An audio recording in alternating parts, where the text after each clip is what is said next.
موسم گرما کی ایک صبح تھی۔ امیہ حسب معمول اپنے تاجر ساتھیوں کے ساتھ وقت گزارنے کے لیے گھر سے نکلا۔ تاجروں کی یہ محفل خانہ کعبہ کے سائے میں لگتی تھی۔ مجھے یہ صبح بہت اچھی لگتی تھی۔ تاجروں کے ساتھ ان کے غلام بھی ہوتے تھے جو کچھ فاصلے پر بیٹھے اپنے اپنے آقاؤں کے اشاروں کا انتظار کرتے رہتے تھے۔ ایسے موقعوں پر غلام آپس میں ہلکی ہلکی سرگوشیاں بھی کر لیتے تھے۔ ادھر ادھر کی جھوٹی سچی خبریں مل جاتی تھیں اور وقت بہت اچھا گزر جاتا تھا۔ سب سے زیادہ لطف ان محفلوں کا یہ تھا کہ ہم غلام لوگ بھی سائے میں بیٹھتے تھے۔ مکے میں یہ سایہ ایک نعمت سے کم نہیں، اور پھر ہم غلاموں کو تو یوں لگتا تھا سخت حبس میں سانس لینے کے لیے ٹھنڈی تازہ ہوا کا جھونکا میسر آ گیا ہو۔ مکے میں کچھ نہیں اگتا، نہ پودے، نہ پھول، نہ گھاس، نہ درخت۔ دن بھر سورج کی تمازت سے ارد گرد کی پہاڑیاں تانبے کی طرح تپ اٹھتی ہیں، اور رات گئے تک ان کی تپش مکے کی فضا میں آگ برساتی رہتی ہے۔ لیکن نہ جانے اس شہر کی فضا میں کون سا ایسا جادو تھا کہ یہاں کے باسی جب کہیں باہر جاتے ان کا کہیں جی نہ لگتا، وہ مکے کے لیے اداس ہو جاتے اور کاروبار سے فارغ ہوتے ہی مکے کی راہ لیتے۔ یہاں تک کہ مکے کے نام پر اونٹوں کے کان بھی کھڑے ہو جاتے اور وہ بھی اپنی رفتار تیز کر دیتے۔ میں تو محض ایک غلام تھا، اور مکے میں ذلت اور رسوائی کے سوا میں نے دیکھا ہی کیا تھا۔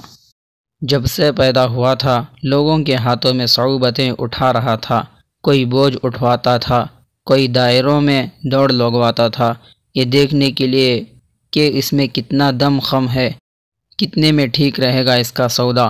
مگر مجھ غلام کو بھی اپنی یہ جائے عقوبت اچھی لگنے لگی تھی۔ آج میرے سامنے پیالے میں دمشق کا ٹھنڈا اور میٹھا پانی رکھا ہے، لیکن کوئی میرے دل سے پوچھے اس پانی کا زمزم کے تیکھے نمکیات ملے پانی سے کوئی مقابلہ ہی نہیں۔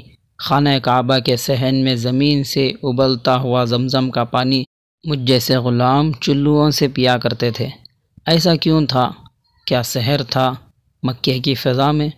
ایک غیر ذی زرع وادی میں سورج کی حدت سے تپتا ہوا یہ شہر، نہ کوئی درخت، نہ سبزہ، نہ پرندے، نہ تتلیاں، فطرت کی چھوٹی سے چھوٹی توجہ سے بھی محروم یہ بستی، کیا بات تھی اس میں کہ سب کے دلوں میں گھیر کر رکھا تھا؟ ذہنوں پر کچھ اس طرح قبضہ کر رکھا تھا اس شہر نے کہ ہر دل کی دھڑکن بنا ہوا تھا۔ اس کا صرف ایک جواب تھا، نہایت واضح اور مختصر۔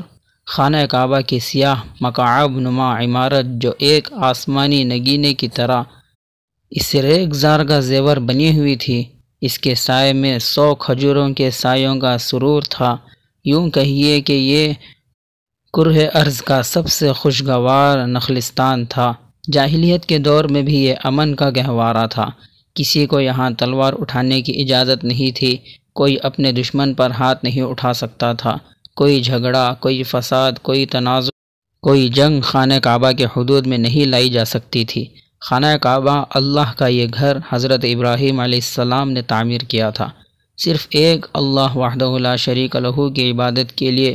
لیکن پھر انسانی ذہنوں میں کچھ ایسا خلفشار پیدا ہوا کہ یہ عظیم عبادت گاہ لکڑی اور پتھر سے بنائے ہوئے بتوں کا گودام بن گئی۔ ان بتوں کو عرب اپنے خداؤں کا درجہ دیتے تھے، یعنی پہلے تو اس قادر مطلق کا تصور گم ہوا، پھر اس کی جگہ بتوں نے لے لی، اور پھر ایک نہیں سینکڑوں خداؤں کا تصور ابھرا، اور پھر وحدانیت الہی کی یہ قدیم علامت 360 بتوں کا سکن بن گئی، جو بیچے جاتے تھے، خریدے جاتے تھے، اور ہر خرید و فروخت پر منافع کمایا جاتا تھا۔ کوئی دن کے خدا تھے، کوئی رات کے، کوئی معذوروں کے خدا تھے، کوئی صحت مندوں کے۔ خوش نصیبی کے خدا الگ، سفر کے خدا الگ، اور سب کے سب دنیاوی منفعت کے لیے۔ ابدی بہبود اور اخروی بہتری کا کوئی عنصر اس عبادت میں شامل نہیں تھا۔ خانہ کعبہ میں آنے جانے والے قافلوں کے پاس صرف نفع کمانے کا تصور تھا، جو بازاروں اور منڈیوں میں نظر آتا تھا۔ ہر سال ایک خاص مہینے میں عرب کے قبائل میلوں کی مسافت طے کر کے اپنے اپنے خداؤں کے حضور حاضری کے لیے آتے تھے۔ ایک میلہ سالک جاتا تھا شام کے مالک، یمن کے سمندری تجارت کرنے والے تاجر، فارس کے تاجر اور دور دراز مقامات سے آئے ہوئے غلاموں کی خرید و فروخت کرنے والے تاجر سبھی یہاں جمع ہوتے تھے۔ اس میلے میں سونا بھی بکتا تھا، خدا بھی۔ اسے دیکھو، وہ کہتا ہے میں خدا سے باتیں کرتا ہوں۔ ابو جہل کی آواز نے ہم غلاموں کو چونکا دیا۔ اس کا غلام آواز سنتے ہی ہڑبڑا کر اٹھ کھڑا ہوا، مگر ابو جہل کا فقرہ جلد ہی لقموں میں ڈوب گیا اور اس کا غلام دوبارہ بیٹھ گیا۔ پیغمبر صاحب، آپ ہمیں پانی پر چل کر کیوں نہیں دکھاتے؟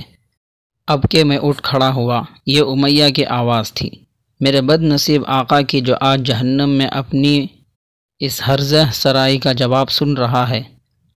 پھر میں نے دیکھا کہ محمد صلی اللہ علیہ وسلم کو ہمیشہ کی طرح تنہا، نظریں پہاڑوں کی سمت جہاں لوگ کہتے تھے ایک فرشتے نے اس سے بات کی تھی، وہ ابو جہل کے طنز سے بے نیاز کعبے کے گرد چلتے چلتے نظروں سے اوجھل ہو گئے۔ ادھر تاجروں کے محفل میں ہر چہرے پر ہنسی تھی، ہر شخص اس مذاق میں شریک تھا، صرف ابو سفیان تھا جس کے چہرے پر کوئی مسکراہٹ نہیں تھی۔ ہم غلاموں کے لیے مقدم تو ہمارے آقا تھے، لیکن اپنے آقا کے بعد اگر مکے میں ہم کسی شخصیت کو قابل اعتبار سمجھتے تھے تو وہ ابو سفیان کی شخصیت تھی۔ اس کی اور ہماری کہانی ایک دوسرے سے ایسے ہی منسلک ہے جیسے شکار اور شکاری کی، ہرنوں اور ان کا پیچھا کرنے والے کتوں کی۔ اچانک وہ اٹھ کر کھڑا ہو گیا، محفل میں سنجیدگی لوٹ آئی، وہ کہنے لگا، ایک خدا کو ماننے والا خدا کا منکر ہے۔ ہمیشہ کی طرح آج بھی ابو سفیان نے دہکتی رگ پر ہاتھ رکھ دیا تھا، کیونکہ سب سے زیادہ تکلیف ان کو اسی بات کی تھی کہ وہ ایک اللہ کی عبادت کی دعوت دیتا ہے۔ کفار نے اپنی ضعیف الاعتقادی میں موقع محل کے لحاظ سے کئی خدا بنا رکھے تھے۔ وحدہ لا شریک لہ کا تصور ان کے دائرے فکر سے باہر تھا۔ ابو سفیان فکر مند تھا، اگر ہم نے اس فتنے کو ختم نہ کیا تو خدا ہم سے ناراض ہو جائیں گے اور اپنی رحمتیں کسی اور شہر پر نچھاور کرنے لگیں گے۔ ابو جہل جو اب تک خاموش تھا یکایک بول اٹھا، ابو لہب، تم اس کے چچا ہو، یہ تم رشتہ داروں کی ذمہ داری ہے کہ اسے راہ راست پر لاؤ۔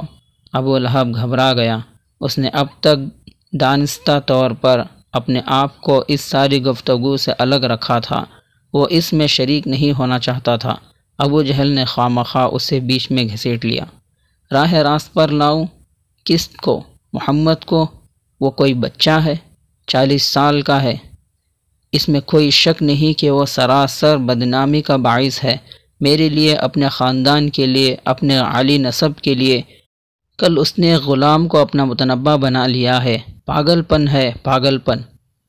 جو کوئی اس سے کچھ مانگتا ہے اٹھا کر اس کے حوالے کر دیتا ہے۔ سراسر دیوانگی ہے، جہاں ور کے چوروں چکوں مقروضوں کو کھانے کھلاتا ہے، جب دیکھو اس کے دروازے پر 10-12 جمع رہتے ہیں۔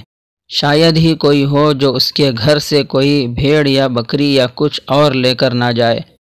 ہم کیا کر سکتے ہیں ابن ہشام؟ میرا بھتیجا پاگل ہو گیا ہے، پاگل۔ ابو لہب باتیں بھی کرتا جاتا تھا اور لوگوں کے چہرے بھی دیکھتا جاتا تھا، اس امید پر کہ شاید ان میں سے کوئی بول پڑے اور اس معاملے کو سلجھانے میں مدد دے جو وہ سلجھا نہیں پا رہا تھا اور شاید سلجھایا ہی نہیں جا سکتا تھا۔ اپنے ہی شہر میں پیغمبری کا دعویٰ کیسی انہونی بات تھی۔ گھبراہٹ میں اس نے ابو سفیان کا بازو تھام لیا۔ ابو سفیان، تم ہی بتاؤ، ایک جوان شخص، مضبوط، توانا، خوبصورت، سر کا ایک بال سفید نہیں، ایک رئیس عورت کا خاوند، خود عالی نسب، وہ مکے میں جو چاہے کر سکتا ہے، مگر کرتا کیا ہے؟ اپنے گھر کے آرام دہ بستر چھوڑ کر پہاڑوں کے غاروں میں بیٹھا سردی سے ٹھٹرتا رہتا ہے، محض اس وہم پر کہ ایک فرشتہ اس سے بات کرتا ہے۔ یہ فرشتہ اس کی جان کا روگ بن گیا ہے۔ ابو لہب تھک ہار کے بیٹھ گیا۔ اس کے دوست بھی کچھ پریشان، کچھ شرمندہ سے لگ رہے تھے۔ خاندان میں پاگل پن کا واقعہ ایک کے لیے تشویشناک ہوتا ہے، کیونکہ ایسے معاملے میں کوئی نہ کچھ کر سکتا ہے اور نہ ہی کوئی مشورہ دے سکتا ہے، صرف دعا کی جا سکتی ہے۔ ابو لہب بیٹھا بیٹھا پھر بولنے لگا، ابھی 1 سال بھی نہیں گزرا، سب اس کے دوست تھے، اس کی عزت کرتے تھے۔ اس وقت کسی کو اس پر ہنسنے کی جرت نہیں تھی۔ وہ تمہارے درمیان فیصلے کراتا تھا، تمہارے قضیے چکاتا تھا، تم اس کے پاس جاتے تھے اور اسے عادل و منصف سمجھ کر اپنے معاملوں میں رہبری حاصل کرتے تھے۔ صرف 1 سال پہلے ابو لہب نے اپنے غلاموں کو اشارہ کیا، اسے جو کہنا تھا وہ کہہ چکا تھا۔ میں نے ابو لہب کو کئی بار دیکھا تھا، کبھی کبھی تو مجھے یوں لگتا تھا کہ جنت اس سے صرف 1 قدم کے فاصلے پر ہے، بس 1 قدم اٹھائے گا اور جنت میں داخل ہو جائے گا، لیکن آخری وقت میں اس کے ہمیشہ غلط فیصلے کیا۔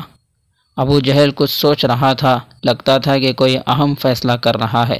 مجھے فکر نہیں ہے کہ وہ ہمارے خداؤں کے بارے میں کیا الٹی سیدھی باتیں کرتا ہے، ہمارے خدا اس سے خود نمٹ لیں گے، لیکن وہ انسانوں کو جو پٹی پڑھا رہا ہے وہ بے حد خطرناک ہے، مگر اس کا فیصلہ جلد ہو جائے گا۔ سب سے پہلے ہم ان غلاموں اور لاوارثوں سے نمٹیں گے جو اس کے گرد جمع رہتے ہیں۔